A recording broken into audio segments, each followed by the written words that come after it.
Now, we're off on a little legal journey to this. Did you see that thing shoot up onto the screen? Now we've got a black dot in the top right hand corner. Never mind. Yes, we're off on a legal journey to the Scottish borders. We're on the A69 and obviously we're heading north. Apparently we can travel an hour to go and do some exercise. Well, this isn't an hour away, even if we go slowly. And we're going to do some exercise. That's Catclough Reservoir on the left. And we just passed through what seems to be an Arthurian battlefield, which we'll get back to another day, I'm sure. But anyway, look at that lovely weather and look at that fine reservoir. Not too big, not one of those that kind of blots out so much of the landscape. But anyway, there it all is, looking rather excellent. So we're off to the border. There's a pull-in, there's a rock with England written on one side and Scotland on the other. And there's a flagpole or two. And we can step into Scotland and take a look at the borders. It's interesting, this region is known as the Borders, and the people here are called borderers, and they are very different to everybody else. A rather noble breed of folks with a very long, a very unique and extraordinary history that has very little to do with either kingdom. They certainly, for centuries, didn't pay allegiance to either, unless it suited them. And the area is really very famous for what are known as Reavers, who sort of in the Middle Ages-ish and into the Tudor period were basically bandits, cattle rustlers, who got up to all kinds of adventures and dodgy dealings and spent most of their time stealing cattle off each other. So poor cows and sheep and pigs and things would change hands many times over. And yes, they're notorious in this area for centuries and really shaped the history and the culture. So here we are approaching the border. This, where we're going to, is called Carter Bar, and it's one of the sort of passes through the banks of hills up here. What's interesting is it's really very high, but it's one of the lowest spots for miles around, which is why there's been a route here for centuries. Some miles to the south there's a Roman road, but even that didn't dare take this on, and it veers off through the hills. And this route carried on, so it goes to show that this was a pre-Roman track, known to the Celts and probably people long before the Celts ever arrived. So here we are with this low point in the hills. I'll let you enjoy the last bit of the journey for a moment.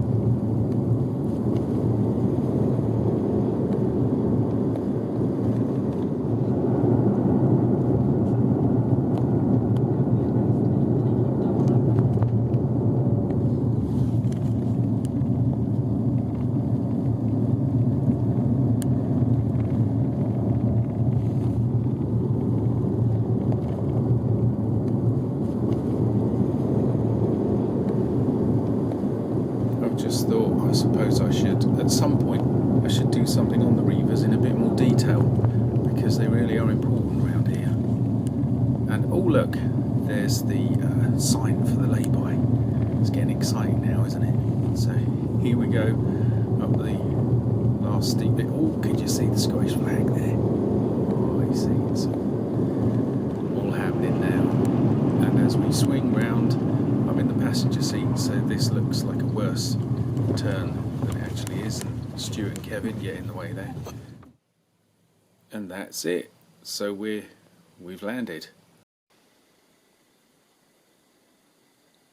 So here we are on the Scottish border. I'm about 5 yards into Scotland. And there's the Cheviot Hills. The Scottish border runs through those, somewhat towards us.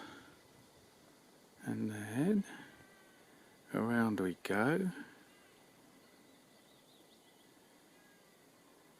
And we're definitely looking into Scotland. 3 hills there, Trimontium, or the Eildon Hills, and they are quite a mythical phenomena. And then I don't know if you can see, but right over there, there's snow on the hills. This is something like the 6th of May, and it's been several days of lovely weather. But there we go.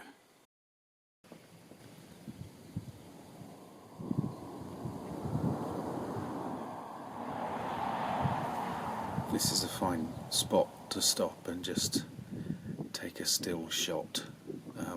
It's a relatively calm day weather-wise, and you might be able to hear kind of hissing in the background. That is the wind just blowing through the grass, the dried grass. In the distance, that Trimontium, 3 big hills. Trimontium is what the Romans called it. It's called the Eildon Hills now, and they are visible for truly many miles around. And they seem to have held a sacred place in the pre-Roman world. The Romans built a massive fort at the foot of them. They didn't dare spend much time clambering up them. And on top of at least 2 of them, there's pre-Roman hill forts. There's another one over the other side. There's a river cuts through, and it's on the other side of the river. It's surrounded by hill forts. Loads of little bits and pieces of sacred stuff around there. And then subsequently, a monastic building was built at Melrose, and that was the centre of learning for all the great and famous saints around here for centuries, particularly St Cuthbert. So it really was a significant spot there, so it's worth lingering on. And then in a minute I'm going to turn the camera off and we're going to go for a walk, because there are footpaths that lead off, so we will get our exercise and then come back and I'll get some more shots, and I'll probably do a second chunk, second film, because I could end up with a lot of film here. So there we are with that phenomena. Carter Bar itself, where we are sitting at a little picnic bench at that lay-by,